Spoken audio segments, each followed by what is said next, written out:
এখনকার যে ইয়াং ছেলেপেলেগুলোকে যে সময় দাঁড়িয়ে মদ গাঁজা বিড়ি সিগারেট সব খায়, তাদেরকে ঈশ্বরমুখী যারা যে ছেলেগুলো আছে ঠাকুরের জগতে যা দীক্ষা নিতে, তারা নিরামিষ খাচ্ছে, দুবেলা প্রার্থনা করছে, মাকে প্রণাম করছে, বাবাকে প্রণাম করছে, বড়দের সম্মান করছে, এটা অলৌকিকত্ব নয়? আজকালকার সমাজে গিয়ে চারিদিকটা ঘুরে দেখো না, কটা বাবা মাকে কটা অল্প বয়সী ছেলে প্রণাম করে সকালবেলা উঠে ইষ্টবিধি করার পরে ঠাকুরের জগতের ছেলেরা করছে। এটা কি কম অলৌকিকত্ব নাকি? বিশাল বড় অলৌকিকত্ব। আজকালকার একটা ছেলে বাইরে গিয়ে বেশ্যালয় যাচ্ছে না, নেশা করছে না, তারা মেন স্ট্রিমে রয়েছে, এটা কি কম অলৌকিকত্ব নাকি? এটা তো অলৌকিকত্ব।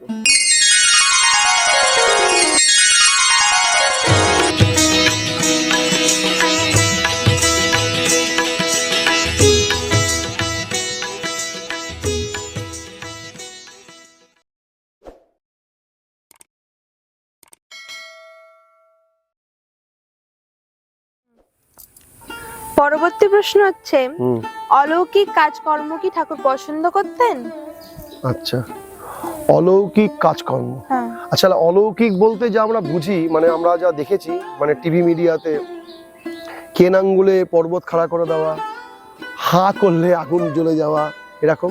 অ্যাকচুয়ালি অলৌকিক বলে কিছু আছে কিনা আমি জানি না, অলৌকিক বলে কিছু হয় কিনা তাও আমি জানি না।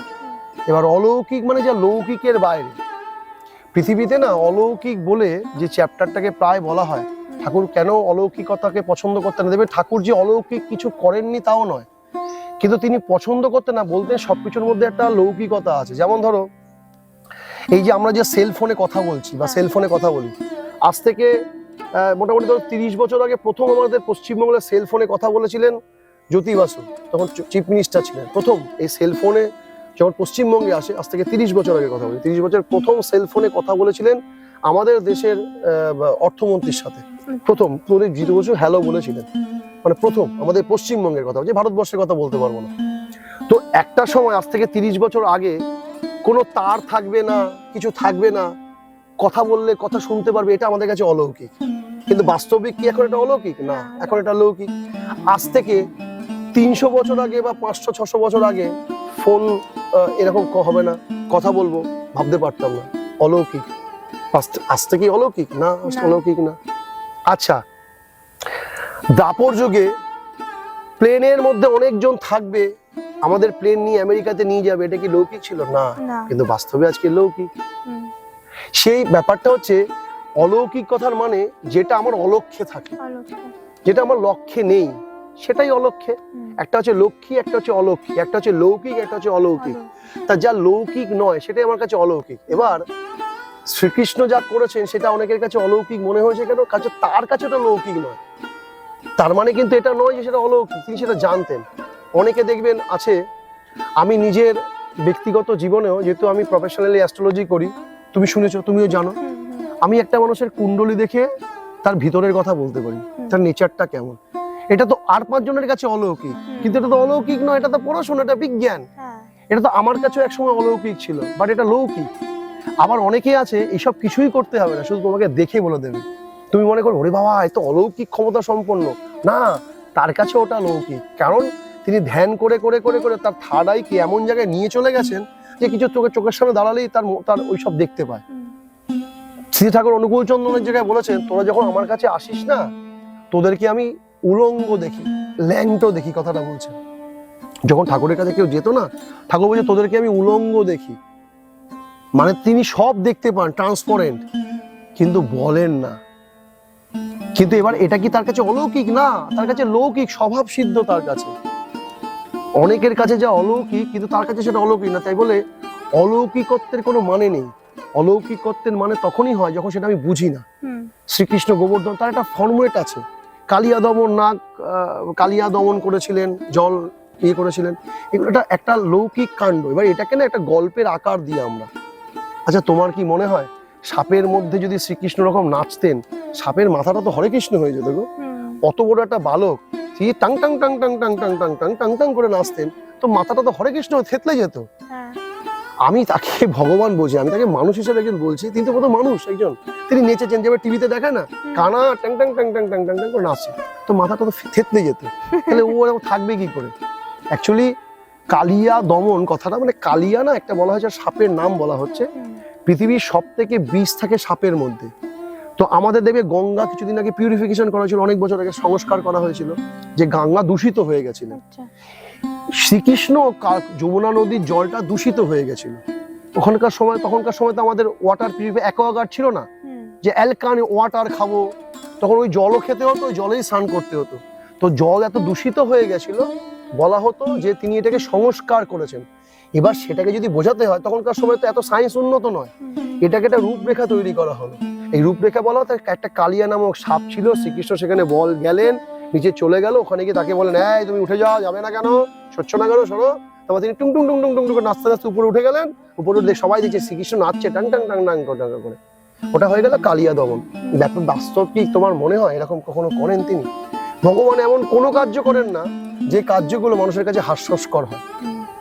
কিন্তু এই যে আমি কথাগুলো বলছি, এই ভিডিওটা ছাড়ার পরে সমস্ত বৈষ্ণব সম্প্রদায় আমাকে গালমন্দ করা শুরু করে দেয়। দেখেছো, ভগবানের অলৌকিকত্ব নিয়ে কথা বলে, আমি বাস্তব সত্য বলছি, এটা বাস্তব কথা বলছি। তিনি জলটাকে পিউরিফিকেশন করেছেন। স্যার, একটু একটু দিব্য জ্ঞানের পিছনে না ধরে কাণ্ড জ্ঞান করেন। তুমি পিউরিফিকেশন করেছে, যেভাবে আমাদের গঙ্গা সংস্কার করা হয়, তো গঙ্গায় কোন কৃষ্ণ সে নিচে সংস্কার করেছেন? করেননি। এটা বিজ্ঞানের অগ্রগতিতে। শ্রীকৃষ্ণ সেই সময় বড় সায়েন্টিস্ট ছিলেন, তিনি বুঝতে পেরেছিলেন যে এই জল খেলে মানুষের ক্ষতি হবে, মানুষ মরে যেতে পারেন, তাই তিনি জলটাকে পিউরিফিকেশন করেছেন। এই পিউরিফিকেশনের প্রসেসের নাম হচ্ছে কালিয়া দমন।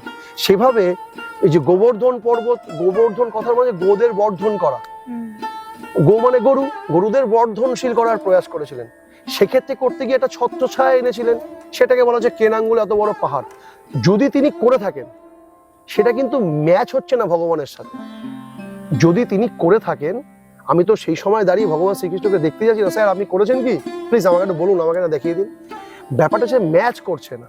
এমন কোনো কাণ্ড কারখানা তিনি করেন না যেটাতে তিনি মানুষের কাছে চলা আছে। যদি ওইটা উনি করে থাকেন, এটা অসম্ভব জিনিস কি অলৌকিক, তাহলে যখন শ্রীকৃষ্ণ তো সব জানেন, যুদ্ধ হচ্ছে, তার ভাগ্নে চক্রব্যূহের মধ্যে ঢুকে যাচ্ছে অভিমন্যু, মাত্র 18 বছর বয়সে, টিনেজার। কুরুক্ষেত্র যুদ্ধে দুঃশাসন, দুর্যোধন, মহান ক্রিমিনাল, একদম বাজে লোকের জানা মৃত্যু হয়েছে। সব থেকে ভয়ঙ্কর মৃত্যু হচ্ছে আমাদের অভিমন্যু। 1 ঘন্টা ধরে তাকে মারতে মারতে জীবন ধারণ করেছে। তাহলে ভগবান তো সব জানেন, তার ভাগ্নে তিনি অত বড় অলৌকিক ছোটবেলায় করে দিলেন, গোবর্ধন পর্বত তুলে দিলেন, কালিয়া দমন নাচতে নাচতে করে দিলেন। তাহলে নিজের ভাগ্নে মারছে জানতে পারলেন না? অর্জুনকে অন্য জায়গায় নিয়ে চলে বলতে পারলেন না যে এই অর্জুন এখন আমি যাবো না, আমার ভাগ্নেকে মারবে, আমি যাবো ওখানে? তিনি চক্রবর্তী হলেন। অভিমন্যুর মৃত্যু এত ভয়ঙ্কর হয়েছিল, মহাভারতের ইতিহাসে কাউর মৃত্যু এত ভয়ঙ্কর ছিল। 1 ঘন্টা ধরে তাকে শুধু মেরেছেন। যখন অভিমন্যুকে দাহ করা হবে না, তার এক একটা বডি খুঁজে পাওয়া যাচ্ছে না, তার বডিকে জোড়া লাগানো হচ্ছে, এত ভয়ঙ্কর দৃশ্য ঘটেছে। তাহলে শ্রীকৃষ্ণ তখন তাকে বাঁচাতে পারলেন না কেন? তাহলে ব্যাপারটা হচ্ছে এরকম যে তিনি এমন কোনো অলৌকিক কাজ করেন, ওটা একটা কারণ ছিল তিনি কেন মারা গেছেন, সেটা আমরা জানি, সেটা এখন তুলে ধরবো না। কিন্তু তিনি অলৌকিক কাণ্ড করলেন কোথায় তখন? তাহলে তিনি লৌকিকই করেন, সেটা আমাদের কাছে অলৌকিক মনে হয়, কারণ বিকজ আমি ওটাকে জানি না। যেটা আমার জানার উপরে সেটাই হচ্ছে অলৌকিক। তাই ঠাকুর বলেছেন জীবনে আমি অলৌকিকত্ব পছন্দ করি না। এবার তারপরে দাঁড়িয়ে মানুষের প্রশ্ন জাগবে, ও এই তো অনুকূলের যারা আছেন, এবার এই কথা বলতে না, এবার ঠাকুর অনুকূল চন্দ্র যেহেতু গন্ধ আছে, এই গন্ধের পরিপ্রেক্ষিতে বলবে দেখেছে, ওই তো দেখেছি আমাদের শ্রীকৃষ্ণকে বলছে গোবর্ধন, ওনাদের তো কারোর ক্ষমতা নেই তোলা, একটা ইট তোলার ক্ষমতা নেই, হ্যাঁ যমুনা নদীতে না থেকে সে ডুবে যাবে, হবে না। এবার আমি ঠাকুর অনুকূল চন্দ্রের অলৌকিকত্ব সম্পর্কে বলি, যদি বা এটা অলৌকিক না, আমি অলৌকিকত্ব বলছি। আচ্ছা, ঠাকুর অনুকূল চন্দ্রের ভাব সমাধি হতো, যারা জানেন তারা জানেন, যারা জানেন না তারা জেনে নেবেন। ভাব সমাধি হলে তিনি রোল হয়ে যেতেন। একটা মানুষের জামাকে রোল করা সম্ভব হবে এইভাবে, কিন্তু তোমার হাতকে রোল করা সম্ভব হবে, হাড় আছে তো, কিন্তু তিনি রোল হয়ে যেতেন।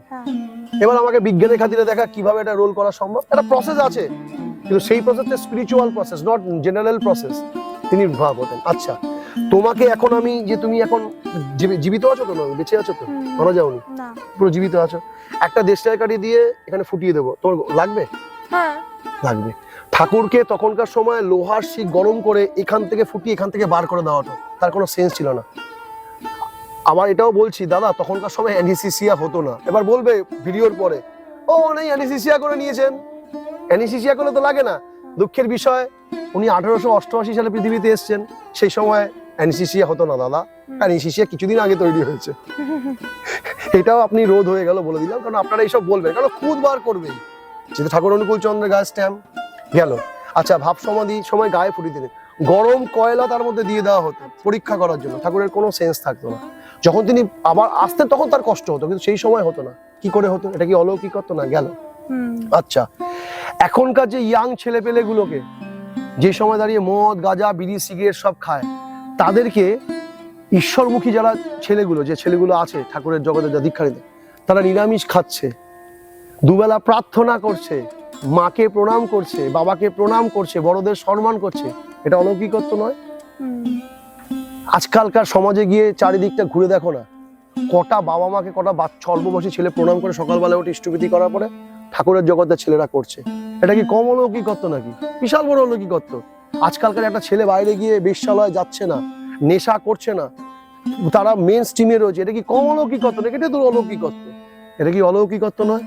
আমি ছোটবেলায় ডিম ভালো খেতাম, পুরো টানা 21-22 বছর অব্দি ডিম খেয়েছি, মাছ মাংস খেয়েছি, আজকে দীর্ঘ 22-23 বছর মাছ মাংস। এটা কি অলৌকিকত্ব নয়? আমাকে কি উপর থেকে নিশ্চয়ই বন্দুক ঠেকিয়েছিল নাকি?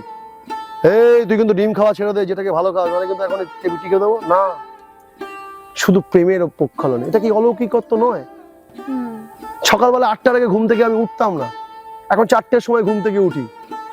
কখনো 5 মিনিট, কখনো ধ্যান করতে বললে মা বলে করে করে ও হয়ে গেছে চলে গেলাম খেলতে।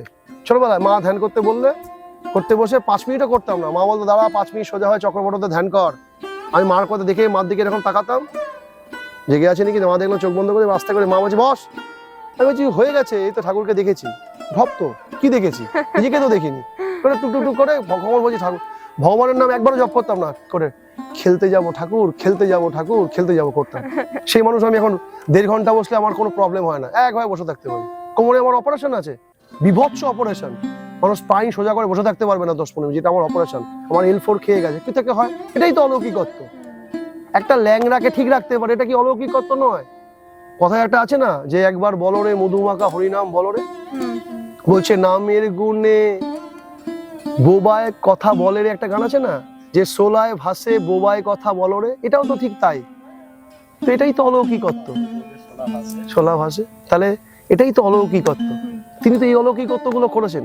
এবার যাদের চোখে দেখার ব্যামো আছে, ধরো আমি তোমাকে বললাম যে ভাই দেখো এখানে আমার 5খানা আঙ্গুল, 1টা 2টো 3টে 4টে 5টা। এবার ধরো পাশে রয়েছে একটা কানা, ও দেখতেই পায় না, হট 5খানা আঙ্গুল নেই, তুই তো দেখতে পাস না, তুই ভালো করে চোখটাকে ঠিক কর। তুই ঠাকুর অনুকূল চন্দ্রের অলৌকিকত্ব দেখতে গেলে তার চোখ ঠিক রাখতে হবে। আবার জানেন মানুষের বিজ্ঞান এত স্ট্রং না, লজিক বুদ্ধি, কেন যেহেতু আমার অ্যাডিশনাল সাবজেক্ট লজিক ছিল মাধ্যমিকে, লজিকে এটা কি হয় 5খানা 10খানা আঙ্গুল, লজিক্যালি এটাকে 11খানাও করে দেওয়া যায়। কেমন ভাবে দেখবে এই ক্যামেরার মধ্যে মানুষকে বোঝাই, মানুষ যারা ভুল বোঝায় না, দেখো কেমন ভাবে ভুল বোঝাতে পারে। যে তোমার খুদ বার করবে, তুমি যত বড়ই ভগবানের বাবা হও না, তোমার খুদ বার করবে। এটা হচ্ছে ঠাকুরের সব থেকে বড় দুর্ভাগ্য আমাদের জীবনে। দেখো এটা 5 কটা হয় 10খানা আঙ্গুল, কিন্তু আমি 11খানা আঙ্গুল দেখিয়ে দিচ্ছি, দেখো ওপেন মিডিয়ার সামনে। কিভাবে? যদি আমরা উল্টো করে গুনি কি হয়, এখানে বুঝবো 10 9 8 7 6, 6 আর 5 কত? 11। দেখিয়ে দিলাম তো সামনেই 11খানা আঙ্গুল, কিন্তু বিকজ আমার কি 11খানা আঙ্গুল না, আমার 10খানাই তো আঙ্গুল। দেখো উল্টো করলে জীবন কেমন উল্টো হয়, 1 2 3 4 5 6 7 8 9 10। সোজা করে যখন দেখি আমি, তখন সেটা 10টাই হচ্ছে। জীবন যখন আমি উল্টে দিই, মানুষকে প্রতি খারাপ ভাবনা রাখি, তখন উল্টো হলে কি অ্যাঙ্গেল অঙ্ক মিলে যায়। 10 9 8 7 6, 6 আর 5 11। বিকজ যারা জীবনকে উল্টো করে দেবে তাদের জীবনে 10খানা জায়গায় 11খানা আঙ্গুল হয়ে যাবে, আর যারা জীবনকে সোজা করবে তাদের 10খানাই থাকবে। তাই জীবনকে সোজা ভাবতে শিখুন, সঠিক তত্ত্বকে সঠিকভাবে নিতে শিখুন। কোনো পৃথিবীতে অলৌকিকত্ব বলে কিছু নেই, সব লৌকিকত্ব। শুধু আমার দেখার অ্যাঙ্গেলটা ভুল, আমার বোঝার অ্যাঙ্গেলটা ভুল, আমি দেখতে জানি না। ভগবান কোনো অলৌকিক কিছু করেন না, সবই তিনি লৌকিক করে। যদি অলৌকিক হয় তাহলে ঠাকুর অনুকূল চন্দ্র অলৌকিক অনেক কিছু করেছে, আপনি দেখতে জানেন না। তাই জন্য অলৌকিকের কোনো সংজ্ঞা হয় না, যা লৌকিকতার বাইরে। তাই আপনার দর্শন ফুটে উঠুক, আপনি নিজে অন্তরস্থ হন, আপনার অন্তর্দৃষ্টি খুলুন, আপনি তাহলে তো বুঝবেন অলৌকিক মানে কি। যা অনেকে পারে না তা আমি পারি। যেমন আমি তো বললাম, আমি প্রফেশনালি অ্যাস্ট্রোলজি করতে গিয়ে একসময় মনে করছি এগুলো কি করে বলে। আমি যে কোনো মানুষের ছক দেখলে, তার নেচার বলতে পারি। এটাতে একটা অলৌকিকত্ব অনেকের কাছে, কিন্তু বিকজ আমার কাছে নয়, কারণ আমার স্যার আমাকে সেভাবে শিখিয়েছেন। যদি চন্দ্ররাহু এক জায়গায় থাকে, যদি নক্ষত্রটা শনির নক্ষত্রে পড়ে, তাহলে তার মনের মধ্যে বিষাদ হয়, সে মানসিকভাবে ফ্রাস্ট্রেটেড হয়। এটা তো অঙ্ক, এবার অন্য মানুষ তো সেটা জানে না, সে বলতে পারে না, কিন্তু আমি বলতে পারি, বিকজ এটা আমি জেনেছি। আমার কাছে এটা অলৌকিকত্ব, লৌকিকত্ব। কিন্তু কাকে যদি কেউ ঠ্যাংটা কেটে এসে বলে দাদা আপনি ঠ্যাংটা জোড়া লাগিয়ে দিয়ে, আমি পারবো না, সেটা ডাক্তার পারবে। ডাক্তারের কাছে এটা লৌকিকত্ব। যে যেই সাবজেক্টে পড়াশোনা করে সে সেই সাবজেক্ট সম্পর্কে জানে। তাই আপনি ভগবানকে জানুন, দেখবেন আপনি নিজেই একজন অলৌকিক বুঝতে পারবেন। তখন ভগবানের দয়া বুঝতে পারবেন যে আমি হাঁটছি, পৃথিবীর অনেক লোক হাঁটতে পারে না, কত দয়া ভগবানের আমার প্রতি। আমি দু চোখে দেখতে পারছি, কত মানুষ দু চোখে দেখতে পারে না, ভগবানের দয়া কত আমার প্রতি। আমার দুটো হাত আছে, অনেকে দুটো হাত নেই, ভগবানের দয়া কত আমার প্রতি। আমি যা খাচ্ছি তা আমি হজম করতে পারি, ভগবানের কত কৃপা। অনেক লোক হজম করতে পারে, আমার কৃপা কত আমার প্রতি। আমি দুপা দিয়ে হেঁটে চলে বেরোতে পারছি, অত লোক হাঁটতে পারে না। আমার মাথায় কতটা চুল আছে, অনেকে চুল কমে গেছে, অনেকে টাক পড়ে গেছে, আমাকে দিয়েছে। অনেকে দাঁত নেই, আমার 32খানা পাটিতে দাঁত রয়েছে, কি সুন্দর বের করতে পারি। এইভাবে নিজেকে আপনি থ্যাঙ্কস করতে থাকুন ভগবানের কৃপা ভেবে। বলুন যে পরমপিতা আমার উপর কত কৃপাশীল। এই ভাবলেই তো জীবনে আপনি অলৌকিকত্ব বুঝতে পারবেন। তা না করে কোথায় এক অদৃশ্য শক্তি আছে তার পিছনে ছুটে কি লাভ? দৃশ্যমান যে ভগবান, তাকে দেখুন, সামনে আপনার ইষ্টকে রাখুন, আপনার আদর্শকে রাখুন, তাকে ধরে চলুন। দেখবেন আপনার নিজের জীবনটাই এক অলৌকিকত্বে পর্যবসিত হবে। তখন আপনি নিজেই মানুষের কাছে অলৌকিক একটা ক্রিয়া হয়ে উঠবেন। বাইরে কোথাও অলৌকিক অলৌকিক নেই দাদা, মায় গো, বাইরে কিচ্ছু নেই, সব আপনার ভিতরে আছে। বলা হয় তাই, যা আছে বিশ্ব ব্রহ্মাণ্ডে তা আছে এই দেহভাণ্ডে। যে দেহভাণ্ডকে জাগিয়ে তুলুন, দেখবেন আপনি বিশ্ব ব্রহ্মাণ্ডে সব এই গ্যালাক্সিতে বসে দেখতে পারবেন, পৃথিবীর সব গ্যালাক্সিকে দেখতে পারবেন। যারা মহর্ষি ছিলেন, ভরদ্বাজ থেকে শুরু করে জৈমিনী থেকে শুরু করে খনা, পরাশর আদি থেকে শুরু করে, তারা কোথাও বাইরে যাননি, তারা ওই এক জায়গায় বসে সব জায়গাটাকে দেখতে পেতেন। এখন বিজ্ঞানীদের, নাসার বিজ্ঞানীদের যেতে হচ্ছে, আর ওনারা এত বড় বিজ্ঞানী যাদের কোথাও যেতে হতো না, তারা এখানে বসে সব দেখতে পারতেন। এটাই তাদের কাছে অলৌকিকত্ব। তাই আপনি এখানে বসেই সব দেখতে পারবেন, শুধুমাত্র আপনার ব্রেন টিউনটাকে ঠিক করে নিন। এই দুটো আইয়ের, এই থার্ড আই আছে আমাদের, যেটাকে আজ্ঞা চক্র বলে, এই দুটো চোখের সাথে টিউন সিস্টেম কেটে গেছে। এর সাথে লেভেলটাকে লাগিয়ে দিন, এখানে ব্ল্যাক টেপ লাগিয়ে দিন, এবার তার কানেকশন জুড়ে একটু করে চিপলে দেবেন, লাইট জ্বলছে আপনার এখানে টাক করে। এই লাইটটাকে ওপেন করুন, এই সে নাম করতে করতে লাইট ওপেন করুন, তাই অলৌকিকত্ব লৌকিকত্ব হয়ে উঠবে। এই হচ্ছে অলৌকিক আর লৌকিকের সংজ্ঞা।